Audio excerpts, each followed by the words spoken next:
Halo teman-teman, perkembangan finansial teknologi atau fintech telah membawa perubahan besar dalam sistem keuangan modern.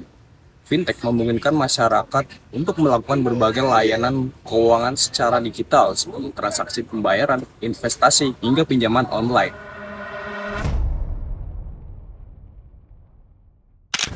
Fintech terdiri dari transaksi elektronik. Apa itu transaksi elektronik? Berdasarkan Undang-Undang Informasi Transaksi Elektronik atau Undang-Undang UU ITE, transaksi elektronik adalah perbuatan hukum yang dilakukan dengan menggunakan komputer, jaringan komputer, dan atau media elektronik lainnya. Oke, contoh transaksi elektronik sendiri yaitu pembelian melalui marketplace, pembayaran menggunakan e-wallet, internet banking, serta pemesanan tiket secara online. Oke, ciri-ciri transaksi elektronik itu apa aja? Yaitu dilakukan melalui media digital atau internet, tidak memerlukan pertemuan fisik, menggunakan sistem elektronik atau aplikasi, dan data tersimpan secara digital, serta mengandalkan keamanan sistem informasi. Dasar hukum dan keabsahan transaksi elektronik. Transaksi elektronik di Indonesia diatur dalam Undang-Undang Nomor 11 Tahun 2008 tentang Undang-Undang ITE, serta perubahannya melalui Undang-Undang Nomor 19 Tahun 2016. Transaksi elektronik dinyatakan sah apabila memenuhi syarat sebagai berikut: adanya kesepakatan para pihak cakap hukum, objek transaksi yang jelas, serta tidak bertentangan dengan hukum. Oke, sekarang kita masuk ke P2P lending. Salah satu bentuk transaksi elektronik yang berkembang pesat adalah peer-to-peer lending atau P2P lending, yaitu layanan pinjam-meminjam berbasis teknologi yang mempertemukan pemberi pinjaman dan penerima pinjaman secara langsung melalui platform digital. Di Indonesia sendiri, P2P lending juga tergabung dalam Asosiasi Fintech Pendanaan Bersama Indonesia atau biasa disebut AFPI, yaitu organisasi resmi yang ditunjuk oleh OJK untuk mengawasi, mengatur kode etik, serta memastikan praktik P2P lending berjalan secara sehat dan bertanggung jawab. Nah, ciri-ciri P2P lending sendiri yaitu berbasis aplikasi atau platform online, menghubungkan lender dan borrower tanpa sebagai perantara utama, prosesnya cepat dan relatif lebih mudah, serta menggunakan penilaian kredit digital dan memiliki bunga dan risiko yang tertentu. Dasar hukum P2P lending. P2P lending di Indonesia memiliki dasar hukum yang spesifik, yaitu pada peraturan OJK nomor 10 POJK 05 tahun 2022 tentang layanan pendanaan bersama berbasis teknologi informasi. Peraturan ini mengatur perizinan kegiatan usaha, manajemen risiko, serta pelindungan konsumen. Selain itu, terdapat juga SOJK, Surat Edaran OJK, yang mengatur teknik operasional.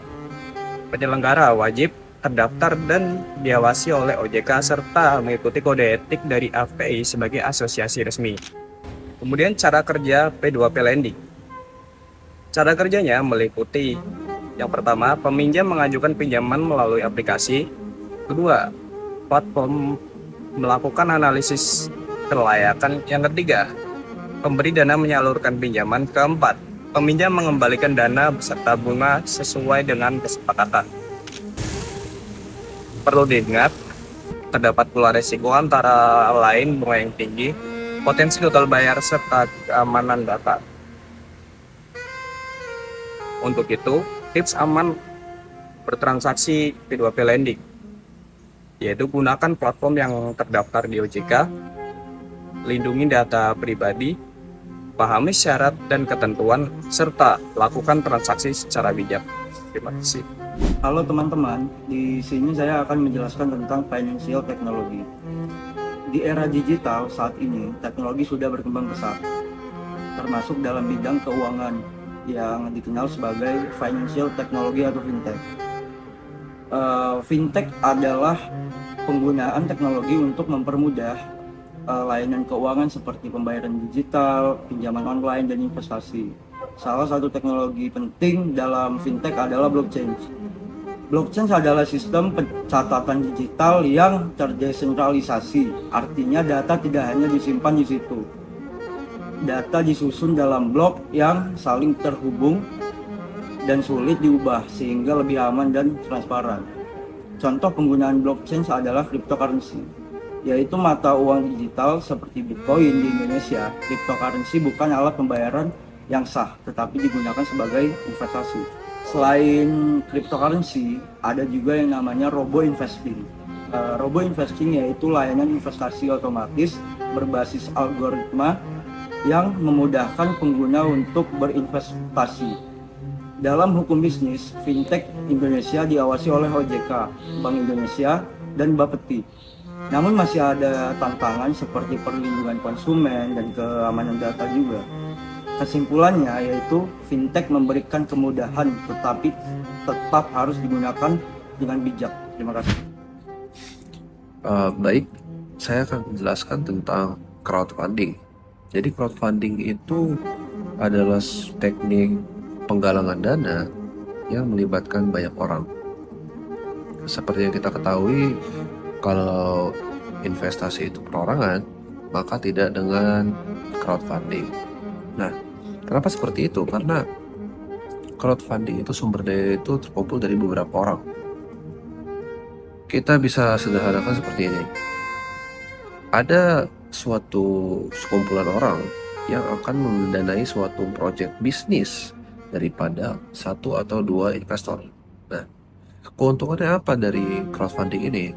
Nah, salah satu keuntungannya itu, atau bisa disebut manfaat lah dari crowdfunding itu, ketika teman-teman ingin membangun suatu bisnis dari crowdfunding, artinya modal kalian itu akan lebih sedikit dari invest sendirian.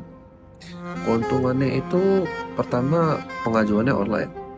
Jadi pengajuan online ini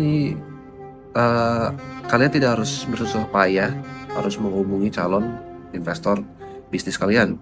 Kedua, suku bunganya cukup kompetitif. Ketiga, prosesnya mudah dan aman. Dan keempat, tanpa uang muka atau jaminan. Baik, saya akan menjelaskan tentang sebenarnya apa sih itu NFT. Nah, NFT itu adalah salah satu aset investasi yang termasuk ke dalam mahal mata uang kripto, dan NFT sendiri juga merupakan aset digital yang bisa digunakan sebagai bukti kepemilikan barang yang dapat dibeli dengan mata uang kripto. Nah, teman-teman pasti pernah mendengar apa sih itu NFT atau non-fungible token. Nah, non-fungible sendiri itu tidak bisa digantikan. Dan non-fungible token itu adalah token yang tidak bisa digantikan, atau token unik dan satu-satunya ada di dunia. Jika kita pakai permisalan, maka apabila kalian memiliki uang sejumlah, hitunglah 20.000, dan teman kalian juga mempunyai uang sejumlah 20.000 juga. Nah, karena uang itu nilainya sama, yaitu 20.000, jika kalian ingin menukarnya, maka ya, tidak masalah, karena nilainya sama-sama dicetak oleh negara Indonesia dan bisa ditukar satu sama lain dengan nilai yang sama. Tapi berbeda dengan lukisan, seperti lukisan dari Leonardo da Vinci atau Vincent van Gogh atau yang lain-lain yang harganya miliaran dan cukup fantastis. Walaupun di dunia ini banyak sekali replika tentang lukisan tersebut dari yang murah sampai yang mahal, tetapi lukisan yang asli lah yang mempunyai harga yang miliaran. Kenapa seperti itu? Karena lukisan-lukisan tersebut hanya ada satu di dunia dan menjadikannya itu unik dan tidak tergantikan. Kenapa tidak bisa tergantikan? Karena lukisan-lukisan tersebut ada sertifikat keaslian yang tidak bisa direplika oleh orang lain. Nah, hal ini sama saja seperti di NFT, tetapi bedanya saat ini lukisan tersebut tuh berbentuk digital dan sertifikat keasliannya tersimpan di dalam blockchain atau blockchain Ethereum yang menggunakan smart contract.